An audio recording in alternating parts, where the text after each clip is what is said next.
ಆಗಿದ್ದೀರಿ, ತಮ್ಮ ಅಭಿನಂದನೆಗಳು. ನಿಮ್ಮ ಅಭಿನಂದನೆಗೆ ರಾಷ್ಟ್ರದ ಪ್ರಧಾನಮಂತ್ರಿಗಳಿಗೆ ಸಲ್ಲಬೇಕಾಗಿರ್ತಕ್ಕಂಥದ್ದು ರಾಜ್ಯದ ಇತಿಹಾಸದಲ್ಲಿ ಇದೊಂದು ಐತಿಹಾಸಿಕವಾದ ತೀರ್ಮಾನ.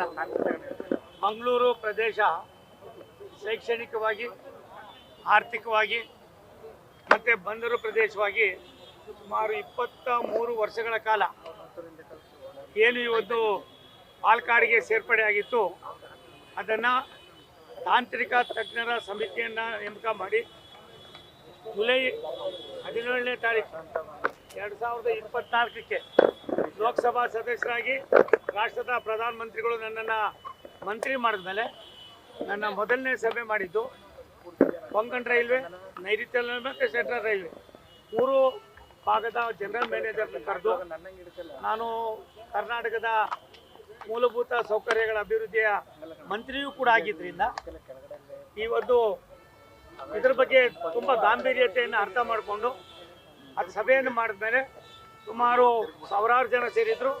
ಆ ಸಭೆಯಲ್ಲಿ ಅಲ್ಲಿಯ ಸ್ಥಳೀಯ ಲೋಕಸಭಾ ಸದಸ್ಯರಾದ ಸನ್ಮಾನ್ಯ ಬ್ರಿಜೇಶ್ ಚೌತ ಅವರು ಮತ್ತು ಕಾರವಾರದ ಲೋಕಸಭಾ ಸದಸ್ಯರಾದ ವಿಶ್ವೇಶ್ವರ ಹೆಗಡೆ ಕಾಗೇರಿಯವರು, ಉಡುಪಿ ಚಿಕ್ಕಮಗಳೂರಿನ ಲೋಕಸಭಾ ಸದಸ್ಯರಾದ ಸನ್ಮಾನ್ಯ ಪೂಜಾರಿಯವರು, ಜನಪ್ರತಿನಿಧಿಗಳು ಮತ್ತು ಅಧಿಕಾರಿಗಳು, ತಾಂತ್ರಿಕ ತಜ್ಞರನ್ನೆಲ್ಲ ಸೇರಿಸಿ 22-23 ವರ್ಷಗಳಿಂದ ಯಾವ ಸಮಸ್ಯೆ ಆ ಭಾಗದ ಜನರನ್ನು ಕಾಡ್ತಾ ಇತ್ತೋ, ಆರ್ಥಿಕವಾಗಿ, ಸಾಮಾಜಿಕವಾಗಿ ಮತ್ತು ನಮ್ಮ ಭಾಗದ ಜನ ದೂರದ ಪಾಲಕ್ಕಾಡ್ಗೆ ಹೋಗಿ ಒಂದು ಸಣ್ಣದಾದರೂ ಕೂಡ ಆಗ್ತಕ್ಕಂಥ ತೊಂದರೆಯನ್ನು ಅರ್ಥ ಮಾಡಿಕೊಂಡು ನಮ್ಮ ಮಂತ್ರಿಗಳಾದ ಸನ್ಮಾನ್ಯ ಅಶ್ವಿನಿ ವೈಷ್ಣವ್ ಅವರು ಇದಕ್ಕೆ ಒಂದು ಟೆಕ್ನಿಕಲ್ ಕಮಿಟಿಯನ್ನು ಮಾಡಿ ನಮ್ಮ ಸ್ಥಳೀಯ ಲೋಕಸಭಾ ಸದಸ್ಯರ ಒಂದು ಭಾವನೆಯನ್ನು ಅರ್ಥ ಮಾಡ್ಕೊಂಡು ಹಿಂದೆ ಇದ್ದಂಥ ಲೋಕಸಭಾ ಸದಸ್ಯರು ನಮ್ಮ ರಾಜ್ಯದ ಮಾಜಿ ಅಧ್ಯಕ್ಷರಾದ ಸನ್ಮಾನ್ಯ ನಳಿನ್ ಕುಮಾರ್ ಕಟೀಲ್ರವರು ಎಲ್ಲವನ್ನು ಮಾಡಿ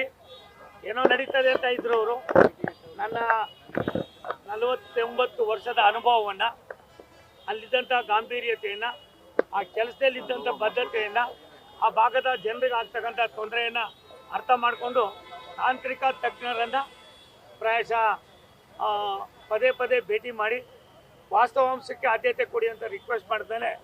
ತಾಂತ್ರಿಕ ತಜ್ಞರು ಕೇರಳ ರಾಜ್ಯನೂ ಬೇರೆ ಇಲ್ಲ, ಕರ್ನಾಟಕ ಬೇರೆ ಇಲ್ಲ, ಮತ್ತೊಂದು ಬೇರೆ ಇಲ್ಲ ಅನ್ನೋದನ್ನು ಮಾಡಿ ಸುಮಾರು 85% ಭಾಗ ನಮ್ಮ ಮಂಗಳೂರು ಭಾಗದ ನಮ್ಮ ಜೀವನದ ವ್ಯವಸ್ಥೆ ಏನಿತ್ತು ಅದು ಸುಮಾರು 23 ವರ್ಷಗಳ ಕಾಲ ಅದು ಪಾಲಕ್ಕಾಡ್ಗೆ ಸೇರಿತ್ತು.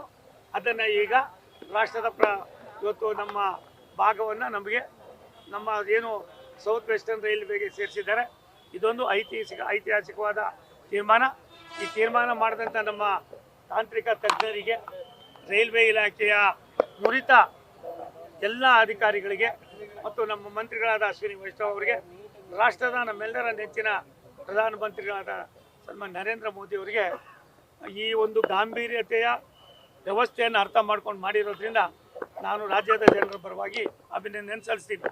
ನನಗೆ 3-4 ದಿನಗಳಿಂದ ಕೇರಳದ ಬಹುತೇಕ ನಮ್ಮ ಸ್ನೇಹಿತರುಗಳು ಮಾತನಾಡ್ತಾರೆ, ನೀವು ಕೇವಲ ಒಂದು ರಾಜ್ಯದವರಾಗಿ ಈ ಥರ ಮಾಡಿದ್ದೀರಿ ಸರಿನಾ ಅಂತಂದು. ನಾನು ಇದ್ರೊಳಗೆ ನಮ್ದು ಏನೇನು ಇಲ್ಲಪ್ಪ, ಲೋಕಸಭಾ ಸದಸ್ಯರು ಕೊಟ್ಟಂಥ ಅವರ ಒಂದು ಮನವಿಯನ್ನು ಸ್ವೀಕಾರ ಮಾಡಿ ತಾಂತ್ರಿಕವಾಗಿದ್ದಂಥ 3 ಜನ ಜನರಲ್ ಮ್ಯಾನೇಜರ್ಗಳನ್ನ ಮತ್ತು ಬೇರೆ ಬೇರೆ ಅಧಿಕಾರಿಗಳನ್ನು ತಾಂತ್ರಿಕವಾಗಿರ್ತಕ್ಕಂಥ ಎಲ್ಲವನ್ನು ಮಾಡಿ ಭಾರತ ಸರ್ಕಾರ ಈ ತೀರ್ಮಾನವನ್ನು ತೆಗೆದುಕೊಂಡಿದೆ. ಅವ್ರಿಗೆ ಏನಾಗಿದೆ, ಏನು ಆದಾಯ ಬರ್ತಾ ಇದ್ದಿದ್ದು ಕರ್ನಾಟಕದಲ್ಲಿ ಅದನ್ನು ಪಡೀತಾ ಇದ್ದಿದ್ದು ಕೇರಳ ಆಗಿದ್ದರಿಂದ ಅಲ್ಲಿಯ ರಾಜ್ಯದ ಮುಖ್ಯಮಂತ್ರಿಗಳು, ಅಲ್ಲಿಯ ರಾಜ್ಯದ ಲೋಕಸಭಾ ಸದಸ್ಯರು ಪ್ರಾಯಶಃ ವಾಸ್ತವಾಂಶಕ್ಕೆ ಆದ್ಯತೆ ಕೊಡಬೇಕಾಗ್ತದೆ. ನಾವು 22-23 ವರ್ಷ ನಿಮ್ಮ ವ್ಯವಸ್ಥೆಯಲ್ಲಿ ಇದ್ವಿ. ನಮ್ಮದು ಅದು ಅಂಥದ್ದು ಎಲ್ಲರಿಗೂ ಗೊತ್ತಿತ್ತು, ಅದು ನಿಮಗೂ ಕೂಡ ಗೊತ್ತಿತ್ತು. ಒಂದು ಫೆಡರಲ್ ಸ್ಟ್ರಕ್ಚರ್ನಲ್ಲಿ ಈ ರೀತಿಯಾದ ಕೆಲವು ತೀರ್ಮಾನಗಳು ಮಾಡೋದ್ರಿಂದ ರಾಜ್ಯದಲ್ಲ ಆಯಾ ರಾಜ್ಯದವರು ಆ ರಾಜ್ಯದಲ್ಲೇ ಇರಬೇಕು ಅಂತ ಅನ್ನೋ ವಾಡಿಕೆ ಏನಿಲ್ಲ.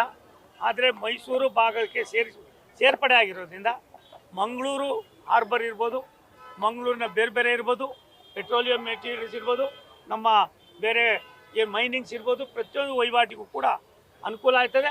ಅದನ್ನು ನಾವು ಬೆಂಗಳೂರಿಗೂ ಕೂಡ ಸಾಗಣೆ ಮಾಡೋದಕ್ಕೆ ಅನುಕೂಲ ಆಗ್ತದೆ. ಆ ನಿಟ್ಟಿನಲ್ಲಿ ಸುಮಾರು ವರ್ಷದ ಬೇಗುದಿಗೆ ಬಿದ್ದಂಥ ಈ ತೀರ್ಮಾನವನ್ನು ನಮ್ಮದೇನಿದ್ರು ನಾಮಕಾವಸ್ಥೆ ಪಟೇಲ ಇದ್ದಂಗೆ. ತಾಂತ್ರಿಕವಾಗಿ ಏನು ಮಾಡಬೇಕಾಗಿತ್ತೋ ಅದು ಭಾರತ ಸರ್ಕಾರ ಮಾಡಿದೆ. ಆ ಭಾಗದ ಜನರ ನಿರೀಕ್ಷೆಯ ಒಂದು ಭಾವನೆ ಏನಿತ್ತು ಅದನ್ನು ನಮ್ಮ ನೀಗಿಸ್ತಕ್ಕಂಥ ಕೆಲಸವನ್ನು ಮಾಡಿದ್ವಿ.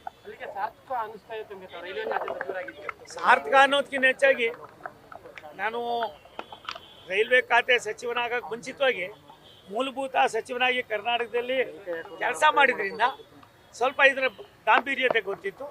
ಇದನ್ನು ಉಪಯೋಗಿಸ್ಕೊಂಡಿದ್ದೀವಿ. ಮತ್ತು ಇದರಿಂದ ಯಾವುದೇ ರಾಜ್ಯದವರಿಗೆ ಅವರಲ್ಲಿ ಒಂದು ಸಣ್ಣದು ಕೂಡ ಅಪಚಾರ ಇಲ್ಲ.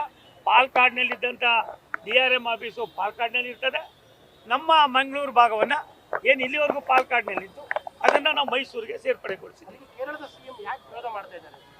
ಅದು ಆರ್ಥಿಕವಾಗಿ ಸ್ವಲ್ಪ ಏನಾಗ್ತದೆ ಅನ್ನೋದು ಗೊತ್ತಿಲ್ಲ. ಅದು ತುಂಬ ಚರ್ಚೆ ಆಗ್ತಕ್ಕಂಥದ್ದು. ನಾನು ಭಾರತ ಸರ್ಕಾರದ ಮಂತ್ರಿಗಾಗಿ ನಾನು ಏನು ಹೇಳ್ಬೋದು ಹೇಳಿದ್ದೀನಿ.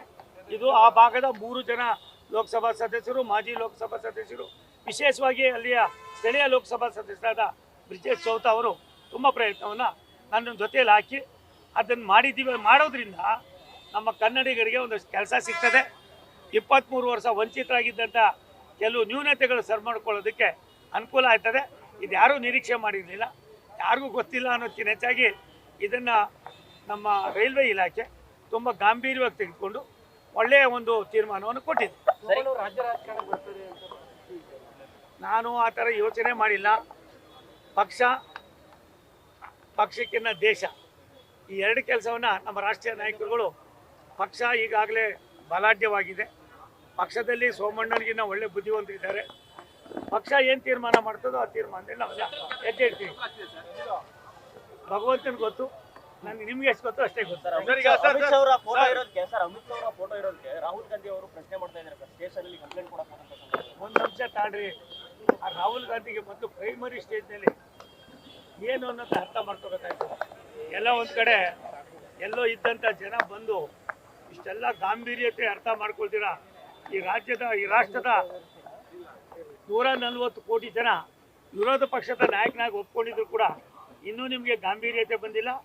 ದೇಶದ ಬಗ್ಗೆ ಅರಿವು ಬಂದಿಲ್ಲ. ಈ ದೇಶದ ನಡೆದು ಬಂದ ದಾರಿ ಗೊತ್ತಿಲ್ಲ. ಈ ದೇಶದ ಇತಿಹಾಸ ಗೊತ್ತಿಲ್ಲ. ರಾಷ್ಟ್ರದ ಪ್ರಧಾನಮಂತ್ರಿ ನರೇಂದ್ರ ಮೋದಿಯವರ ದೂರದೃಷ್ಟಿಯ ಚಿಂತನೆ, ನೀವು ಮಾಡಿದಂಥ ಬಹುತೇಕ ಪಾಪದ ಕೆಲಸವನ್ನು ಕೇವಲ 12 ವರ್ಷದಲ್ಲಿ ಕಳೆದು ಬಡತನದಲ್ಲಿದ್ದಂಥ 25 ಕೋಟಿ ಬಡವರನ್ನು ಮೇಲ್ಪಂಕ್ತಿಗೆ ತರುವುದ್ರ ಜೊತೆಯಲ್ಲಿ ಏನು 3 ಕೋಟಿ ಜನ ಶುದ್ಧ ಕುಡಿಯೋ ನೀರನ್ನು ಕುಡಿತಾ ಇದ್ರು, ಇವತ್ತು 16 ಕೋಟಿ ಜನ ಶುದ್ಧ ಕುಡಿಯೋ ನೀರನ್ನು ಕೊಡ್ತಕ್ಕಂಥದ್ದು ಮಾಡಿದ್ದೇವೆ. ರೈಲ್ವೆ ಇಲಾಖೆಯಲ್ಲಿ ಒಂದು ಕ್ರಾಂತಿ ಆಗಿದೆ. ರೈಲ್ವೆ ಮತ್ತು ಹೈವೇ ಈ ದೇಶದ ಸಂಪತ್ತಿಗೆ ಕಾರಣ ಅನ್ನೋದನ್ನು ರಾಷ್ಟ್ರದ ಪ್ರಧಾನಮಂತ್ರಿಗಳು ತೋರಿಸಿದ್ದಾರೆ. ವಿಕಸಿತ ಭಾರತ 2047ಕ್ಕೆ ಭಾರತೀಯರು ಹೇಗಿರಬೇಕು, ಈ ದೇಶ ಯಾವ ಮುಂದಕ್ಕೆ ಇರಬೇಕು ಅನ್ನೋದನ್ನು ಮಾಡೋದನ್ನು ತಡ್ಕೊಳಕ್ಕಾಗ್ತೀರಾ. ಎಲ್ಲ ಒಂದು ಕಡೆ 15 ದಿನ ಇಲ್ಲಿರ್ತೀರಾ, 25 ದಿನ ನೀವು ಫಾರಿನಲ್ಲಿ ಇರ್ತೀರಾ. ನಿಮಗೆ ಭಾರತದ ವ್ಯವಸ್ಥೆನೂ ಗೊತ್ತಿಲ್ಲ, ಭಾರತದ ಏನು ನಡೆದು ಬಂದ ದಾರಿಯೂ ಕೂಡ ಗೊತ್ತಿಲ್ಲ, ಆ ಸಂಸ್ಕಾರವೂ ಕೂಡ ನಿಮಗೆ ಇಲ್ಲದೇ ಇರ್ತದ್ದು. ಸನ್ಮಾನ್ಯ ಅಮಿತ್ ಶಾ ಅವರು ಈ ರಾಷ್ಟ್ರದ ಗೃಹ ಮಂತ್ರಿಗಳು, ರಾಷ್ಟ್ರದ ಗೃಹ ಮಂತ್ರಿ ಯಾರು ಇಲ್ದಿರ ಇದೇನು ನಿನ್ನ ನೀಡೋಕ್ಕಾಯ್ತದೆ? ಅರ್ಥ ಮಾಡ್ಕೊಳ್ಳೋದು ಬೇಡವಾ? ಇವತ್ತು ರಾಜ್ಯದ ಮುಖ್ಯಮಂತ್ರಿ ಯಾರು ಅಂತ ನಾವು ಫೋಟೋ ಹಾಕೊಳ್ಳೋದಿಲ್ವಾ? ಸಿದ್ದರಾಮಯ್ಯಂದು ಇರಲಿಲ್ವಾ? ಡಿ ಕೆ ಶಿವಕುಮಾರ್ದು ಇಲ್ವಾ? ನಿಮ್ಮ ತಂದೆದು ಇರಲಿಲ್ವಾ? ನಿಮ್ಮ ತಾತಂದಿರಲಿಲ್ವಾ? ನಿಮ್ಮ ಅಜ್ಜಿದಿರಲಿಲ್ವಾ? ಅವಾಗ ಗೊತ್ತಿರಲಿಲ್ವಾ? ಅಮಿತ್ ಶಾ ಅವರು ಈ ರಾಷ್ಟ್ರದ ಗೃಹ ಮಂತ್ರಿಗಳು ದೇಶದ ನಕ್ಸಲಿಸಂನ ಸಂಪೂರ್ಣವಾಗಿ ತೊಳೆದಾಕೋದಲ್ಲ ನುಸ್ಕಾಗ್ತಂತ ಒಬ್ಬ ಮಹಾನ್ ನಾಯಕ ಆಗಿರೋದ್ರಿಂದ ಅವರ ಸ್ಟೇಷನ್ಗೆ ಹೋಗಿದ್ದರಿಂದ ನನಗನ್ನಿಸ್ತದೆ ಈ ರೀತಿಯಾದ ಕ್ಷುಲ್ಲಕವಾದ ಮನೋಭಾವನೆ ಇರ್ತಕ್ಕಂಥ ವ್ಯಕ್ತಿ ಈ ದೇಶದಲ್ಲಿದ್ದಾರೆ ಅನ್ನೋದಕ್ಕೆ ಅನಾಲಾಯಕ ಅಂತ ನನ್ನ ಭಾವನೆ. ರೈಲ್ವೆ ಯೋಜನೆಗಳಿಗೆ ರಾಜ್ಯ ಸರ್ಕಾರದ ಸಹಕಾರ ಸಿಗ್ತಾ ಇದೆಯಾ? ತಮಗೆ ಸಹಕಾರ ಸಿಗ್ತದೆ, ನಾನು ಬಿಡ್ಬೇಕಲ್ಲ ರಾಮವ್ರೆ.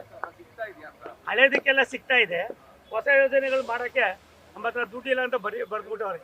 ಯಾವುದೇ ಹೊಸ ಯೋಜನೆ ತಗೋಬೇಡಿ, ಹಳೇದನ್ನು ಏನೇನು ಮಾಡಿದ್ದೀವಿ ಅದರೊಳಗೆ ಕೆಲವು ಅಕ್ವಿಜೇಷನ್ ಬಿಟ್ಟರೆ ಬಾಕಿ ದುಡ್ಡೆಲ್ಲ ನಾವೇ ಮಾಡ್ತಾಯಿದ್ದೀವಿ. ನಿಮ್ಗೆ ಗೊತ್ತಿದೆ, ಮೇಲ್ ಸೇತುವೆ ಕೆಳ ಸೇತುವೆ 100% ನಮ್ಮದೇ, ಬೇರೆ ಬೇರೆ ಯೋಜನೆಗಳು ನಮ್ಮದೇ. ಹೊಸ ಯೋಜನೆಗಳನ್ನು ಮಾಡೋದಕ್ಕೆ ಮಾತ್ರ ಕೆಲವು ಕಡೆ ಸಹಕಾರವನ್ನು ಕೊಡ್ತಿದ್ದಾರೆ. ಒಂದು ರಾಜ್ಯ ಸರ್ಕಾರ ಈ 2 ವರ್ಷದಲ್ಲಿ ನನ್ನ ನಿರೀಕ್ಷೆಗೆ ನಂದೇನಿತ್ತು ಅಷ್ಟು ಬರದೇ ಇದ್ರೂ ಕೂಡ ಸಹಕಾರವನ್ನು ಕೊಡ್ತಾ ಇದ್ದಾರೆ. ನಾನು ಇಲ್ಲ ಅಂತ ಹೇಳಕ್ ಸಾಧ್ಯ. ಹೊಸ ಸಿಎಂ ಬಂದಿದ್ದಾರೆ, ಹೊಸ ನಿರೀಕ್ಷೆಗಳೇನೋ ಇದೆಯಾ ಅಂತ ರಾಜ್ಯಕ್ಕೆ? ಏನೇನೋ ಮಾಡ್ತಾವ್ರೆ, ಅದು ಮಾಡ್ತೀನಿ, ಇದು ಮಾಡ್ತೀನಿ, ಇಂಧನ ಮಾಡ್ತೀನಿ, ಚಂದನ ಮಾಡ್ತೀನಿ, ಭೂಲೋಕ ಮಾಡ್ತೀನಿ, ನೋಡೋಣ ಇನ್ನೊಂದು 2 ತಿಂಗಳು ಅದೇನು ಭೂಲೋಕ ಮಾಡೋಕ್ಕೆ ಬಿಡ್ತಾರಾ ಇಲ್ಲ ಕಾಲು ಎಳಿತಾರ. ನಾವೇನೋ ಅವ್ರ ಬಗ್ಗೆ ಇನ್ನೂ ಜಾಸ್ತಿ ಹೇಳೋದು ಬೇಡ. ಯಾರು ಕಾಲು ಎಳಿತಾರೆ ಅಂತ ಇದ್ಯಾರು ಎಳಿತಾರೆ? ಅವರೇ ಹೇಳ್ಕೊಂಡು ಹೋಗ್ತಾರೆ. ಆ ಪಾರ್ಟಿಯವರೇ ಮಾಡ್ತಾರೆ.